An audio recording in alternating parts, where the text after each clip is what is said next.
ఎటువంటి కంటి సమస్యకైనా 100% ఆయుర్వేద పరిష్కారం సంజీవన్ నేత్రాలయ. సో ఇప్పుడు అసలు సిసలైన టైం మన మెగాస్టార్ చిరంజీవి గారు మాట్లాడే టైం వచ్చేసింది. ఏమాత్రం ఆలస్యం చేయకుండా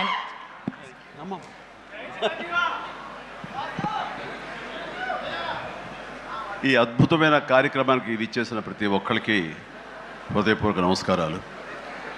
ముఖ్యంగా నాకు తెలిసి గత 2-3 ఏళ్ళగా వాళ్ళు చేసే ఇతర సామాజిక కార్యక్రమాలతో పాటు ఈ కార్యక్రమం కూడా, ఈ సామాజిక సేవ, ఈ బ్లడ్ డొనేషన్ అనేది కూడా మొదలుపెట్టి నాకు అత్యంత ఆప్తుడైన చుక్కపల్లి సురేష్ గారు మరింత దగ్గరయ్యారు నా హృదయానికి. ఈ సందర్భంగా ఇంత చక్కటి కార్యక్రమం, ఇంత సేవా కార్యక్రమం చేస్తున్న నా మిత్రుడు, సోదరుడు చుక్కపల్లి సురేష్ గారికి నా హృదయపూర్వక ధన్యవాదాలు, నమస్కారాలు తెలియజేస్తున్నాను. అలాగే ఆయనకి కుడి ఎడమలుగా ఆకాష్, అవినాష్ ఇద్దరు అత్యుత్తమ కుమారులు.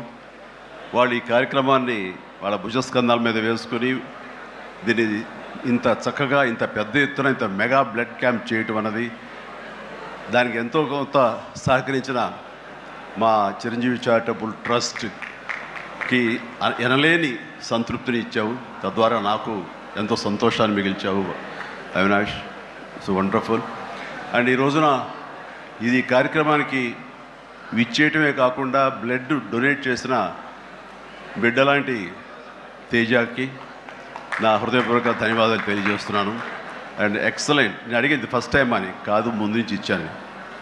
సో బతికిపోయావు. లేదంటే కనుక నన్ను ఇన్స్పిరేషన్ కానీ బయట మాట్లాడుతుంటావు, ఈ బ్లడ్ డొనేషన్ దాంట్లో తీసుకోలేదేమనుకోను. Wonderful. Please keep rocking. And ఇక్కడ ఇచ్చేసినటువంటి సంయుక్త గారికి, అలాగే Chiranjeevi charitable trust chief medical officer doctor Madhavi, నా చెల్లి, తనకి, అండ్ ఈ కార్యక్రమాన్ని ఇంత బాగా నిర్వర్తించడానికి పరోక్షంగా ప్రతి పురుషుడు వెనక ఒక స్త్రీ ఉండాలి, దానికి మిసెస్ సురేష్ గారికి, వారి ఇతర సిబ్బందికి నా హృదయపూర్వక ధన్యవాదాలు తెలియజేస్తూ, మరీ ముఖ్యంగా ఈరోజు నేను మెన్షన్ చేయాల్సింది, ఇక్కడ ఈ కార్యక్రమానికి విచ్చేసి దాదాపుగా 1000 మంది సాయంత్రం లోపల బ్లడ్ డొనేట్ చేస్తుంటే రక్తదాతలకి నేను మరీ మరీ మరీ శిరస్సు వంచి నమస్కరిస్తున్నాను. వాళ్ళు ఈ రోజున బ్లడ్ ఇవ్వటం అన్నది కేవలం వాళ్ళకి ఎనలేని సంతృప్తి వస్తుంది, కానీ ఆ బ్లడ్ మూలంగా ఒక ప్రాణం కాపాడబడుతుంది. ఇది నేను ఎప్పటి నుంచో ఎన్నో ఏళ్లబట్టిగా నేను అనుభవిస్తున్నటువంటి గొప్ప ఫీలింగ్ ఇది నాకు. అంటే చాలాసార్లు చెప్పాను, కానీ ఎప్పటికప్పుడు కొత్త జనరేషన్, కొత్త యువకులు వస్తున్నారు కాబట్టి నేను మళ్ళీ చెప్పాల్సినటువంటి ఆవశ్యకత ఎంతైనా ఉంది. ఎందుకంటే ఇది చాలామందికి స్ఫూర్తినిచ్చే ఒక అంశం. ఈ చెప్పబోయే ఈ విషయం ముఖ్యంగా ఒక జర్నలిస్టు సోదరుడికి నేను ఆజన్మాంతరం రుణపడి ఉంటాను. నన్ను థాట్ ప్రవోక్ చేసి నన్ను ఇన్స్పైర్ చేసినటువంటి ఆ ఒక మ్యాగజైన్ సంబంధించిన ఒక జర్నలిస్ట్ రాసిన ఒక రైటప్ నాలో ఈ స్పృహ నాకు వచ్చేలాగా, నేను ఈ బ్లడ్ డొనేషన్ వైపు డ్రైవ్ అయ్యేలాగా ఆ ఆర్టికల్ నాకు ఎంతో దోహదపడింది. సో ఆ రాసిన మనిషి ఎవరో ఏమిటో నేను మళ్ళీ ఎప్పుడు కలవలేదు, కానీ ప్రతిసారి అతను తలుచుకుంటూనే ఉంటాను. ఈ సందర్భం కూడా అతనికి నా హృదయపూర్వక ధన్యవాదాలు తెలియజేస్తాను ఆ జర్నలిస్ట్ సోదరుడికి. ఎందుకంటే మా అందరికీ సేవ చేయాలని ఉంటుంది, కానీ ఎలా చేయాలో తెలియనటువంటి ఒక డోలాయమాన పరిస్థితితో లేదా తొయ్యుకో ఉన్నప్పుడు మీలాంటి వాళ్ళు మాకు ఆ స్ఫూర్తినిచ్చి మాకు డ్రైవ్ చేస్తే కనుక నిజంగా అది పెద్ద మీరు సహాయం చేసినట్లు. అలాగా ఒక 27 సంవత్సరాల క్రితం బ్లడ్ దొరకక అనేక మంది ప్రాణాలు కోల్పోతున్నారు. అది ప్రసవ సమయంలో కానివ్వండి, అయితే ఈ యాక్సిడెంట్ సమయంలో కానివ్వండి, అలాగే తలసీమ వ్యాధిగ్రస్తులు కానివ్వండి, క్యాన్సర్ పేషెంట్స్ కానివ్వండి, ఇలాగ రకరకాల వ్యాధిగ్రస్తులు చనిపోతున్నారు అని తెలిసిన తర్వాత బ్లడ్ దొరకదా, బ్లడ్ ఇవ్వరా, ఎంతమంది ఉన్నారు, ఎందుకు ఇవ్వలేరు అన్న థాటు నన్ను ఎప్పుడు తొలుస్తూ ఉండేదన్నమాట. సో మన ఫ్యాన్స్ని మనం వేరే వాటికి డ్రైవ్ చేసే కంటే వేరేగా వాళ్ళని వాడుకుంటూ మన కీర్తి మరింత పైకి ఎదిగేలాగా వాడుకునే కంటే వాళ్ళని ఈ బ్లడ్ డొనేషన్ వైపు మనం మళ్లించగలిగితే కనుక వాళ్ళు అత్యంత శక్తివంతమైన మనుషుల్ని సామాజిక సేవ వైపు మనం డ్రైవ్ చేయగలిగితే, వాళ్ళని ఛానలైజ్ చేయగలిగితే కనుక ఆ కన్న తల్లిదండ్రులు కానీ, ఆ సొసైటీలో ఉన్నటువంటి ఇతర వ్యక్తులు కానీ, ఆ సమాజంలో వాళ్ళు కానీ వాళ్ళ పట్ల ఉన్న దురభిప్రాయాలని పోగొట్టుకుని మంచి అభిప్రాయం ఏర్పడుతుంది కదా, వాళ్ళకి అల్లని సంతృప్తి వస్తుంది కదా, తద్వారా నేను కూడా ఎంతో సంతృప్తి చెందినవాడిని అవుతాను, ఒక మంచి పని చేసినటువంటి దానికి నాంది పలికినవాడిని అవుతానంటూ ఆ రోజున ఇచ్చిన పిలుపు, నిరంతరంగా పెర్సిస్టెంట్గా ఇచ్చిన పిలుపుకి ఈ రోజున వేల మంది, లక్షల మంది ఈ రోజున ఈ కార్యక్రమాల్లో పాల్గొంటూ వస్తున్నారు. ఎనలేని సంతృప్తి పొందడమే కాదు, ఎంతోమందికి ప్రాణాలని కాపాడుతున్నారంటే కనుక అది నాకు చాలా గర్వకారణంగా ఉంది. ఇందాక తేజ సజ్జ అన్నట్లుగా ఈ బ్లడ్ డొనేషన్, రక్తదానం అనేసరికి గబుక్కని స్ఫురించే పేరు చిరంజీవి అన్నారంటే కనుక భగవంతుడు నాకు ఇచ్చిన గొప్ప అవకాశం. ఇలాగా ప్రతి ఒక్కరి మధ్యలో రక్తదానం అనేసరికి నా పేరు వాళ్ళ స్ఫురణకు రావడం, నేను గుర్తు రావడం అనేది నేను ఎన్నో జన్మలు చేసిన పుణ్యఫలంగా నేను భావిస్తున్నాను. దానికి థ్యాంక్ యూ ప్రతి ఒక్కరికి. ఇక్కడ సరే ఎన్నెన్నో ఇన్సిడెంట్స్ వింటుంటాము, ఎన్నెన్నో ఇది ఆఖరి నిమిషంలో ప్రాణాలు ఎలా కాపాడబడ్డాయని వింటుంటాము.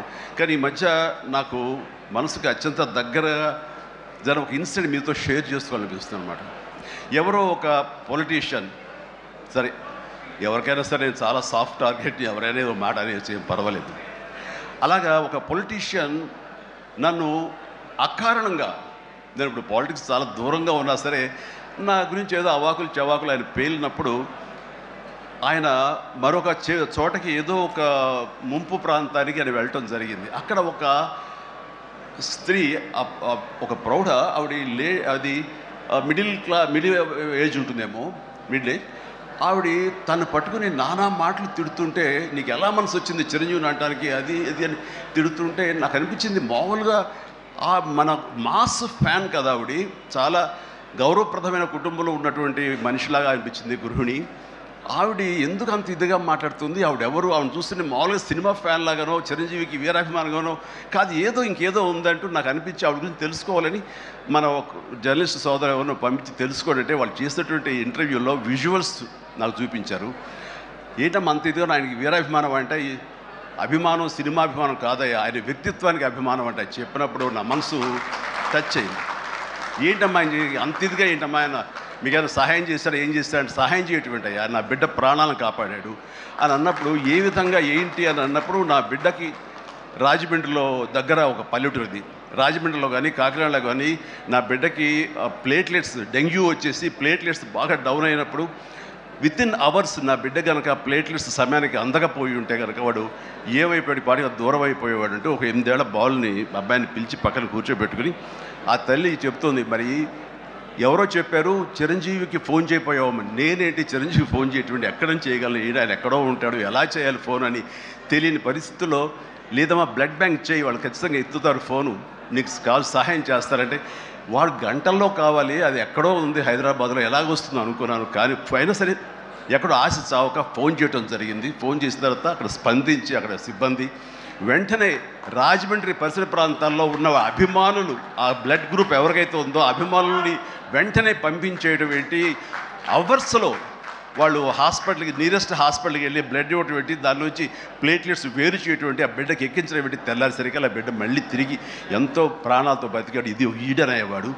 ఆయన కనుక సమయానికి చేయకపోయి ఉంటే నా బిడ్డ ఏమైపోయాడు. అలాంటి మనుషుల ఈ తుచ్చులు నీచులు కలిసిందని మాట్లాడతారు. వాడిని నాకు సరిపోలేదు, దగ్గరికి వెళ్ళి ఉంటే ఏమి చేసేదాన్ని అని చెప్పేసి అప్పుడు అంటుంటే చాలామంది అంటారు, ఎవరిని మిమ్మల్ని ఇలా అటాక్ చేస్తుంటారు సోషల్ మీడియాలో మాట్లాడుతుంటారు, మీరేం మాట్లాడరు ఏంటని. నాకు నేను చేసినటువంటి మంచి కార్యక్రమాలు, నేను పొందినటువంటి ప్రేమ, అభిమానం, ఇదే నాకు రక్షణ కవచం. నేను మాట్లాడక్కర్లా, నేను చేసుకున్న మంచి ఏం మాట్లాడుతున్నట్టు నేను అలాగే అంటుంటాను, ఇది సత్యం. సో ఆ తర్వాత మళ్ళీ ఆ సదరు రాజకీయ నాయకుడు మళ్ళీ ఎక్కడా మాట్లాడేట్టుగా నాకైతే వినపడలేదు. అంటే వాళ్ళకు కూడా మనసు ఉంటుంది కదా, వాళ్ళకి ఒక అంతరాత్మ ఉంటుంది కదా, వాళ్ళకి తెలుసు. ఇంటికి వెళ్ళేసరికి ఆయన అంతరాత్మ చెప్పబోయిన ఇంట్లో వైఫ్ అని చెప్పుద్ది, ఏంటి చెప్పు నోరు అని. సో ఇలా ఉంటుంది అన్నట్టు వాళ్ళ ఇది. సో మనం మాట్లాడక్కర్లేదు, మనం చేసుకుంటూ వెళ్ళిపోతూ ఉంటే కనుక ఎవరైతే ఇలాంటి రాతలు కానీ చేతలు కానీ మాటలు అంటారో వాళ్ళకి అదే సమాధానం. అందుకని నేను ఎప్పుడు దేనికి స్పందించను, అవసరం నాకు లేదు. మంచి చేసుకెళ్ళిపోవటమే, ఇలా మంచి చేసేటువంటి మాలాంటి తమ్ముళ్ళకి నేను సహాయంగా నేను ఉండటమే తప్ప ఇంకోటి ఏం కాదు. అండ్ అనుకూలమైన ఇక thank you thank you. And ఈ రోజున ఎక్కడ ఇతర దేశాల్లో నా అభిమానులు కూడాను నా మాటని స్ఫూర్తిగా తీసుకుని వాళ్ళు ఆయా ప్రాంతాల్లో వాళ్ళు బ్లడ్ డొనేషన్స్ చేస్తూ ఈ రోజున నా పేరు, నాకు మంచి పేరు, మరింత మంచి పేరు వచ్చేలాగా నాకు నేను గర్వపడే విధంగా వాళ్ళు చేసేటువంటి బెడ్ డ్రైవ్స్కి వాళ్ళు ఎక్కడో సరే ఏ ప్రాంతంలో ఉన్నా సరే ప్రతి ఒక్కరికి నేను ఎప్పుడు కృతజ్ఞతతోటి నేను నా మనస్ఫూర్తిగా నా అభినందనలు తెలియజేస్తూ ఉంటాను. నాకు ఈ అవకాశం ఇచ్చారు ఇక్కడికి రావడానికి. మా బ్రదర్కి ఆయన చేసిన కార్యక్రమాలు ఎన్నెన్నో చూస్తూనే ఉన్నాము. అండ్ దానికి ధీటుగా ఎవరు నిలబడలేరు. అలాగే నిరంతరంగా వాళ్ళ నాన్నగారికి నివాళులు అర్పించే విధంగా ఇది సెంటనరీ ఇయర్. సో 100 సంవత్సరాల ఇది ఆయనకి నివాళులు అర్పించేలాగా ఆయన గర్వపడి కొడుకుని చూసుకుని ఎక్కడో సరే గర్వపడే స్థాయికి ఆయన సహాయ కార్యక్రమాలు చేయటం అన్నది ఆయనకి ఇచ్చే గొప్ప నివాళి. అండ్ ఈ సందర్భంగా మా బ్రదర్ని నేను మనస్ఫూర్తిగా అభినందిస్తున్నాను. అండ్ ఇలాంటి కార్యక్రమాలు ఎప్పుడు చేసినా సరే నన్ను పిలవండి, మీకు అందుబాటులో ఉంటాను, అందరూ కలిసి చేద్దాం. అండ్ ఫ్యూచర్లో మీరు ఎక్కడ ఏం చేసినా సరే మంచి కార్యక్రమాలు నాకు అవకాశం ఇవ్వండి, మీతోనే ఉంటారు. And thank you everybody. నమస్తే, థ్యాంక్ యూ.